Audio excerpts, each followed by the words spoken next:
known to drench their audiences in real blood whilst performing occultist rituals on stage. Real-life devil worshippers with links to the brutal Scandinavian murderous black metal scene. Their artworks and lyrics often depict anti-Christian rhetoric and reference an obscure Swedish cult called the Temple of the Black Light. Accused of sending subliminal messages of death to young people, they were forced to cancel a show after a petition calling to ban satanic music groups gathered thousands of signatures. Despite religious backlash and media hounding, they have stayed true to black metal's ominous roots. This is Storm of the Antichrist, the story of Watain.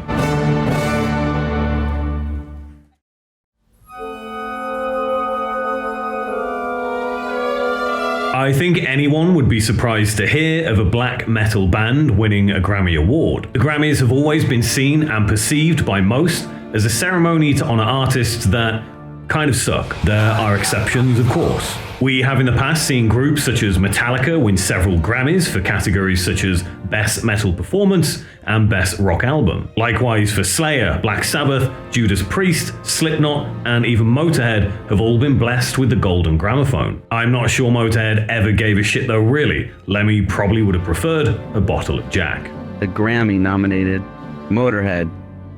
Watain, though, have managed to join the ranks of these behemoth groups, making them one of only 2 black metal artists to ever win a Grammy. The only difference here is they won a Swedish Grammy Award. Literally just Sweden's version of the Grammys that are usually based in the US. Other notable Swedish artists that you may well be familiar with that have also won a Swedish Grammy would be The Hives, The Helicopters, Candlemass, and everyone's favourite, Ghost. Watain would be awarded with their Swedish Grammy in 2011 for their 4th studio album, Lawless Darkness.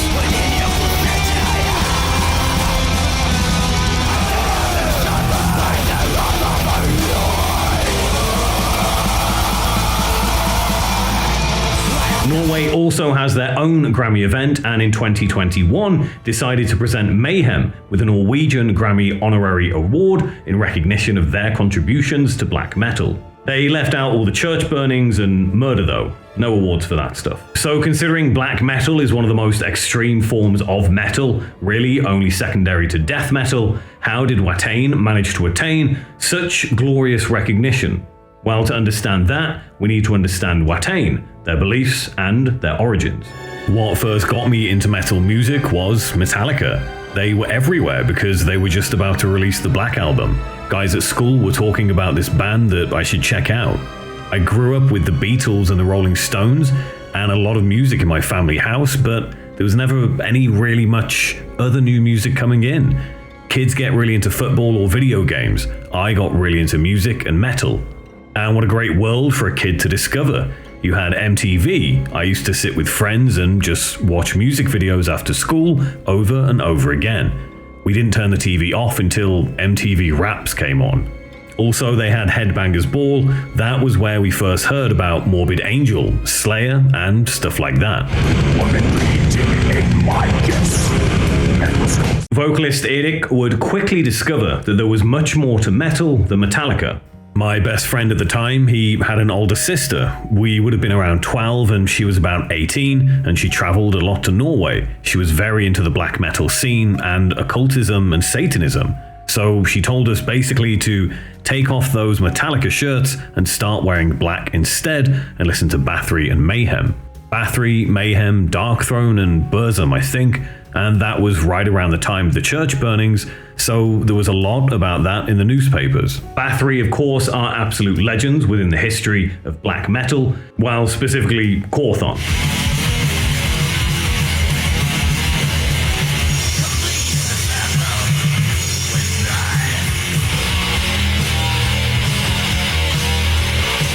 Their debut self-titled record, released in 1984, essentially set out the blueprint for what would become the widely recognizable black metal sound we know today. Quorthon was a die-hard visionary that didn't leave anything to chance. He knew how he wanted his shit done, and he did it. It became very special because of that. That whole idea in Watain comes very much from our perception of Bathory when we were younger. No compromise. Why do something halfway? Do it all the way or don't do it at all. That guy never played live because he realized he'd need millions of dollars to do it. He would have needed to set fire to the entire stage and himself, and then levitate out over the audience and drop bombs. And Mayhem for sure helped to cast a burning light onto the black metal scene with some church burnings and good old-fashioned murder. Watain themselves would officially form in Uppsala, Sweden in 1998. Uppsala is a relatively small Swedish city just north of Stockholm. At the time, Uppsala was home to a metal-only record store, and the people that ran it also had a record label that mostly released black and death metal. The label was called Black Diamond Productions, and whilst they didn't see any huge success with artists on their roster, it's for sure an interesting little look back in time as to what was on offer.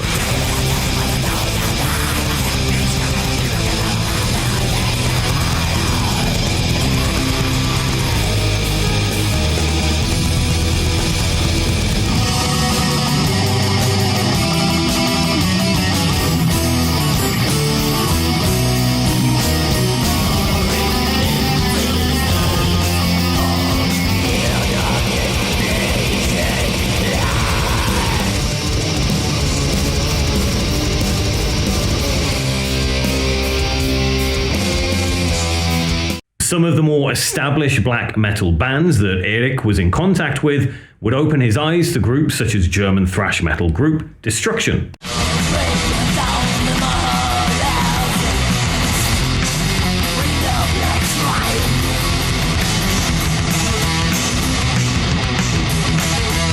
In the same year Watain would form, they would record their first mildly blasphemous demo cassette called Go and Fuck Your Jewish God.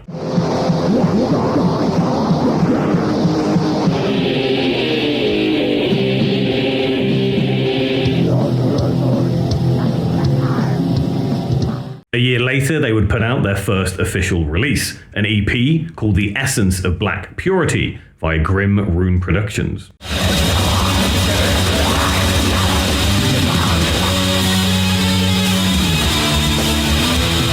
The demo absolutely sounds like a demo. It was just a live rehearsal recording. The EP, however, demonstrates the early direction of Watain pretty accurately. And I'd say vocally, it's a pretty decent mix of black metal and death metal to an extent. I think my greatest vocalist inspiration has come from two sides, but they're pretty distinct. I would say that one is Dead from Mayhem because he had this very unique voice, but maybe now it's not that unique anymore because so many people tried to copy it, but back then it was really unique. I think David Vincent sometimes came a bit close to it. That was one of them. It sounded like a corpse singing. And the other one would have been Jon from Dissection. Dissection were a Swedish extreme metal band formed way back in 1989 and probably would have become more popular if the singer hadn't killed someone and then taken himself out. They released 2 studio albums, The Somberlane in 1993 and Storm of the Light's Bane in 1995.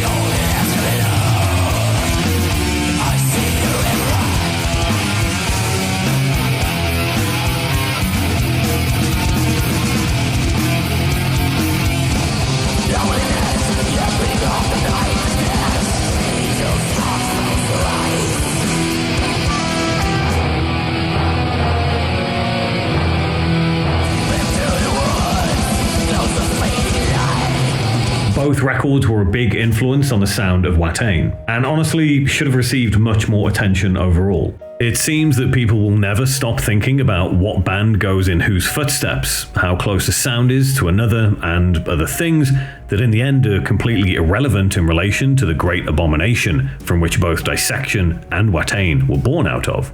Watain and Dissection do indeed have a lot in common as bands, both musically and spiritually, and while their earthly activity has ceased, we carry on the torch. Both bands have always been aiming to be nothing but themselves, following their own sinister path. This is something that people should be very grateful for, considering how uncommon such an attitude is in this sheep flock of a scene. Their singer reformed the band after being released from prison in 2004, but then decided he'd had enough of being alive in 2006. A shame, really. Their first 2 records were absolutely epic. And it's not really surprising that Mayhem are an influence here to the formation of a black metal group in Sweden during the late 90s for Watain. Demisrist on Sathanas by Mayhem, released in 1994, along with the events surrounding this group at the time, had put black metal well and truly on the map. However, this also kind of put an end to the popularity of black metal at the same time.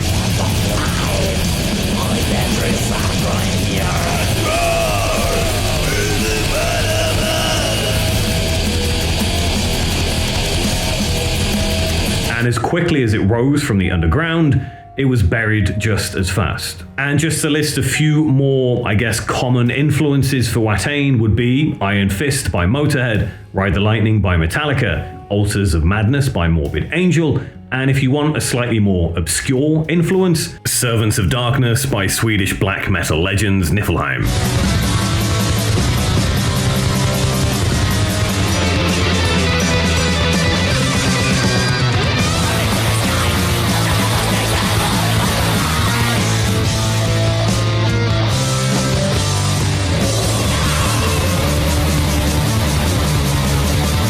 Watain had also made it very clear early on with their intentions when it came to some other inspirations. One of them being Satan. In 1999, Watain would release a limited edition cassette tape called Black Metal Sacrifice, and within the artwork they stated, all musical and lyrical hand grenades thrown by Watain in honor of Satan. As artists dealing with what is commonly thought of as extreme and radical ideas such as murder, black magic, arson, Satanism, violence, drugs, religious fanaticism, and so forth, you could really feel a change in the way you were being judged. It was interesting to see normal people trying to come up with justification as to why it was still acceptable for them to like black metal. And whilst groups such as Venom, Slayer, and Mayhem had all played on the themes of Satanism to promote their music, the shock value of this had absolutely lost its impact by the late 90s. This, however, wouldn't stop Watain.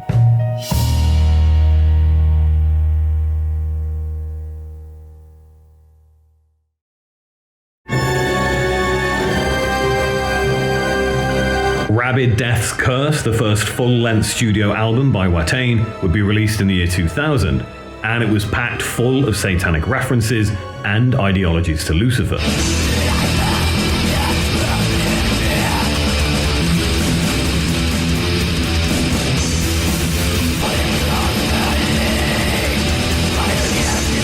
Vocalist Erik stated specifically that the album dealt more with devil worship as opposed to Satanism, and the general concept behind the album would certainly keep some people awake at night. The theory of the Rabid Death's Curse is a rather personal attempt of mine to symbolically explain the idea of salvation through spiritual slavery and the will to serve. The poetic way in which it is actualized on the album is somehow the religious and spiritually woven into flesh and human suffering, yet never falling out of the divine frame itself. To put it briefly, the Rabid Death's Curse is the curse of life, the disease which we are condemned to suffer, from until divine punishment comes upon us. It is written both for the blind and seeing, handling both the slumbering and the awakening. It is a real tale of spiritual distance from perfection and forever locked doors, a spit in the face of the blind crows of life's pestilence. With most black metal bands, there are always claims of worshipping Satan, being Satanists, joining cults, praying to the devil, and so on and so forth. This is often seen in the imagery a group will use, their lyrics, and of course their actions. So what of Watain? Is it just another gimmick? Another attempt to simply shock people to gain publicity and notoriety? After all, this has worked time and time again with not just black metal groups, but many heavy metal bands throughout the history of the genre. I mean, even the Rolling Stones were accused of some form of evil doings when they released Sympathy for the Devil in 1968, and of course, their infamous 1967 album, Their Satanic Majesty's Request. While for Watain, this is where I find things become a little bit more interesting than your average black metal group. Most black metal groups just claim to worship Satan or say they've joined a cult, and the lyrical references leave much to the imagination, mostly because it is all for show. Watain seems to reference a very specific affiliation throughout their work though. During the mid-90s, a satanic occult was formed called the Misanthropic Luciferian Order in Sweden, or MLO for short. Originally only consisting of a handful of members, Eric would reference this group in an interview, stating that the MLO is the only satanic organization that he fully supports. Watain is a very, very good definition of a black metal band, meaning that our whole anatomy, our bones, and our spine all relate to one same source, the satanic ideal. It is diabolical music with a magical and transcendental intent, and that to me is very much what defines a black metal band. The name of this occult would be changed to Temple of the Black Light, and Watain would release a song further into their career titled Legions of the Black Light, where the lyrics appear to revolve around the general concept and beliefs of this organization. In terms of what this occult actually did is largely unknown, well, unless you speak Swedish or Norwegian. They did publish a grimoire in these languages pertaining to every aspect of what they believed in. The general concept, though, was anti-cosmic Satanism, with one of their, I guess you could call, commandments being, I acknowledge Satan, the master of chaos, as my king. I am the one who throws me into the abyss of the law, which is completely lawless. Not only this, one of the founding members of this occult would be the late singer of Dissection, who took his own life. And Erik Danielsson even spent a brief period as the band's live bass player for their final tour. So given this connection and the timeline of the occult itself, you could assume that Erik and Watain were absolutely followers of this order very early on in their career. And if you pay attention to absolutely anything frontman Erik Danielsson has to say in interviews, you'll soon get the impression that Watain doesn't exactly swim in safe spaces. It's a matter of people acknowledging that they're not on the top of the food chain, which can be a very good lesson for someone who's willing to learn. Too bad that it's all based on the delusional claims of vegetarian witch hunters about matters as tiresome and as boring as banned political opinions. Total intolerance against intolerance, anyone? The abyss will consume you all. They were for sure aware of the occult and had connections with a founding member. And of course, with all the press coverage groups like Mayhem were receiving at the time, and the fact Watain is a Swedish group, it does seem they are a little bit more involved in occults and satanic practices than most other groups that claim to be some form of Satanists. Watain even performed live rituals on stage, but we'll get to that a bit further on. However, I digress. With Rabid Death's Curse being the first studio record by Watain, it somewhat set the standard they were aiming for and the style of black metal they intended to follow.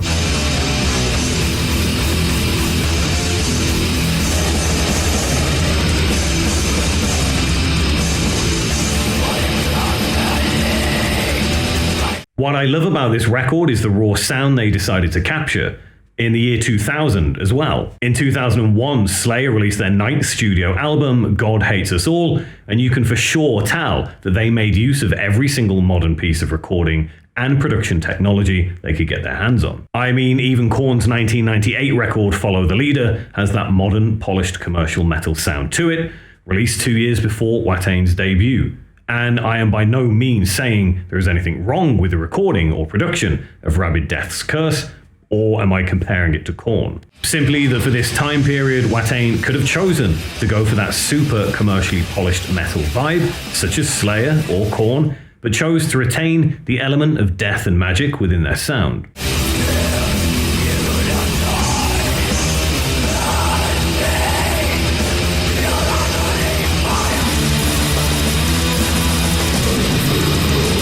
Likewise, you could compare Rabid Death to, say, Immortal's 2000 record, Damned in Black, and make a very clear distinction between the production of these two albums. Watain, though, absolutely wanted to represent a darkness and maybe an evil that had vanished from metal music. Watain is a satanic band. It is based upon sinister energy, and thus our live shows manifest accordingly. We build upon the stage a temple of panic, chaos, magic, and death, showing to the audience the true, ugly face of the horrible abomination that is black metal. We play music that has its roots in things that are not really part of this world. We write music that is the opposite of normal behavior. It is the music that is meant to kind of break the status quo in life. It is supposed to question what people in general consider to be normal or correct or generally acceptable. Our music is meant to represent the opposite of that in a way, and I think it is super important to be closely connected to these kinds of things. I don't think you can mix creating blackened death metal and being a normal member of society at the same time. From what we've seen of the Watain story so far, it would seem that they definitely lean into the original roots of what made black metal infamous, as opposed to simply famous. And this always raises the question of what is true black metal? Can anyone write black metal music and pen evil lyrics, or do you really have to understand occultism, Satanism, and devil worship in order to be part of this very distinctive avenue within music history? Do you really have to burn down a church or even commit a murder to be taken seriously? For Watain, it would appear that only a true Satanist could possess a soul as black as the music they play.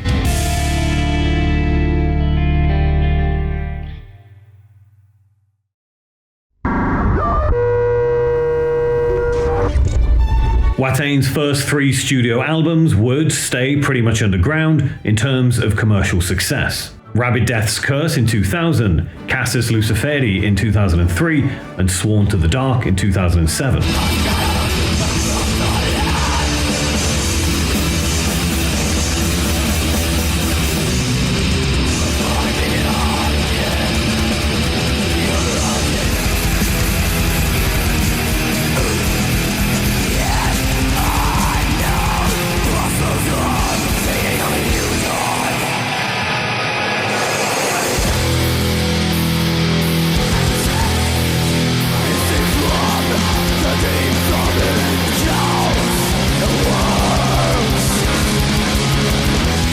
However, Sworn to the Dark was considered by one journalist, an American, to be the band's breakthrough record, although I'm not sure how they came to that conclusion. Regardless, Sworn to the Dark would definitely become a fan favorite over time, and this was the same record that is said to be dedicated to the late singer of Dissection and founding member of Temple of the Black Light, the Satanic order that Watain seemingly had a very close connection with. The title track Legions of the Black Light seems to make direct reference to this satanic order, and the record overall continues a similar theme of Satan appraisal. Songs such as Satan's Hunger, The Light That Burns the Sun, and Storm of the Antichrist are great examples of this. Personally, I would consider Watain's breakthrough album to be their 4th studio LP, Lawless Darkness, released in 2010, as not only did this album land the band a chart position in the Swedish album charts, which is kind of insane for a black metal record in 2010. This is the record that won them a Swedish Grammy.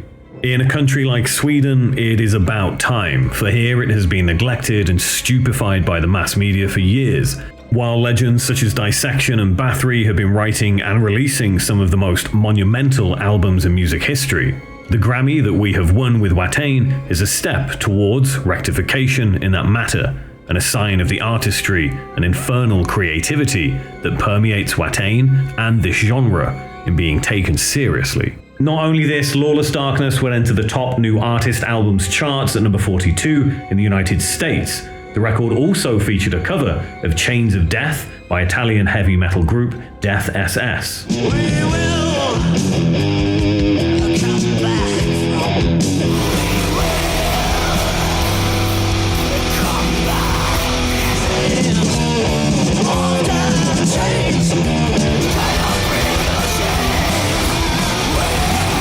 A massively underrated and largely unknown group formed in the late 70s. Their first record wasn't released until 1988, and it basically sounds like a mix between Alice Cooper whipping Kiss with chains in a graveyard, whilst Metallica sit in a corner trying to remember what thrash sounds like, as Lars gets bitten by a vampire. Yeah, if you don't know Death SS, you really need to go check them out. Lawless Darkness would stay in the Swedish album charts for 4 weeks, peaking at number 26. And by this time, Watain was storming across the United States and Europe in clubs and at festivals on one of the biggest touring schedules to date. They were sharing stages with Behemoth, Destroy 666, Cannibal Corpse, Deicide, and playing 2 of the biggest metal festivals on this side of the continent, Hellfest and Sweden Rock Festival, both of which feature the likes of Alice Cooper, Kiss, Motorhead, Guns N' Roses, and even Slayer. And of course, when success starts to come your way, so does the media, especially when the likes of a black metal band that throws blood at people in the crowd start to appear in album charts. And Watain stayed absolutely true to their purpose and cause. Many bands that claim to be Satanist eventually succumb to their media training and very quickly come to tell the tale of it's just for show, it's theatrics. Watain, though, not so much. Well, we commit crimes and do bad things and then we write music about it. That's the difference. To me, it would be very hard to express something that I didn't feel was entirely me. That was something that I wanted to get rid of because then the music would be a focus on something that I didn't want in my life. But Watain, that is a celebration of all these things. It is our way of expressing our passion for it and our dedication to it. It's the natural outcome of the life that we lead. So I am probably 180 degrees opposite to that kind of thinking. To me, the dark side is nothing that should be exercised. It's something that should be evoked and furthered, enhanced in any way possible, because it's the only thing in my life that I feel has true meaning. Watain's live shows started to gain notoriety for their use of animal blood and even dead animals. Mixed with their on-stage rituals, this naturally attracted the attention of all sorts of people opposing the very nature of the group's beliefs and actions. People seem to think that there is this shock value behind us using dead animals. There are animal activists who complain about this and that, and there is this taboo about Watain's show. But people have to widen their concept about all of this. These things have been used throughout all of mankind's existence as a way to commune with something that is greater than life. What we're using is, as the way I see it on stage, not a bunch of dead animals. People like to refer to it as roadkill. Who cares? The important thing is that it has lived and now it is dead. And therefore it represents a state of in-between. It represents a state of putrefaction that is very relevant in the magical context. In the context where you actually can correspond with something that is beyond life, that is beyond reality. Media outlets such as Vice and Spin magazine would suddenly show their interest in the ongoings of Watain, most likely thinking it would be an edgy topic to cover to try and get some shocking clickbait clicks for their mild brand of cultural journalism. And as many controversial bands before Watain had already shown us, any publicity is good publicity. Venom, Merciful Fate, Black Sabbath all preyed on the minds of the media. Hell, there was even an entire government committee formed in the United States to try and suppress such devilish music back in the 80s. But thanks to the religiously dismal efforts of the PMRC in 1985, they actually provided groups such as these with the biggest free marketing and publicity campaign heavy metal music has ever seen. So Watain was simply a case of history repeating itself. Watain had spent years crafting their magical spells and casting them into the world since their debut, Rabid Death's Curse, in 2000. They built up a steady and ever-growing following, and in 2013, they would unleash their most commercially successful album to date.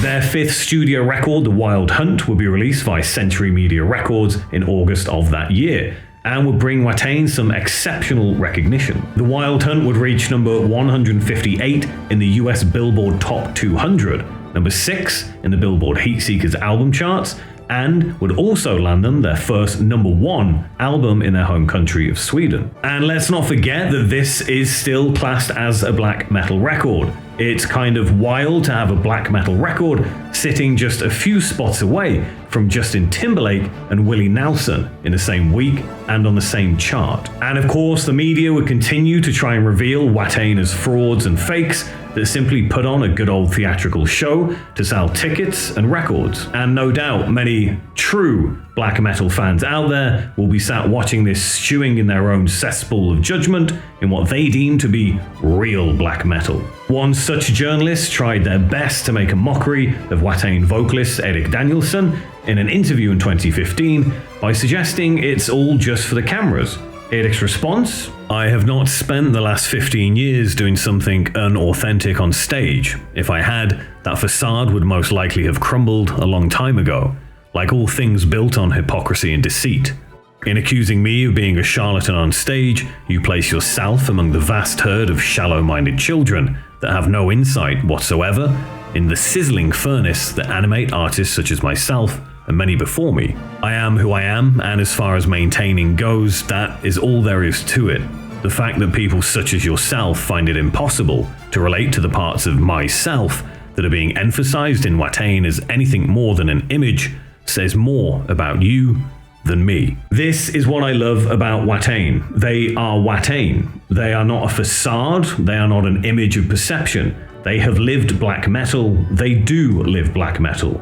They are one of the few that have felt the cold beating heart of this mysterious dark path that lay in the underworld of heavy metal. I can guarantee that they are closer to any form of spirituality and evil than any modern day Christian is with their creator. And if you think their religion or belief in the devil is misplaced, I urge you to question how many religious wars were fought in the name of Satan and how many have been fought in the name of God. Ironic that worshipping the devil seems to hold much more integrity. Watain is mystical. Watain is real. Watain is black metal.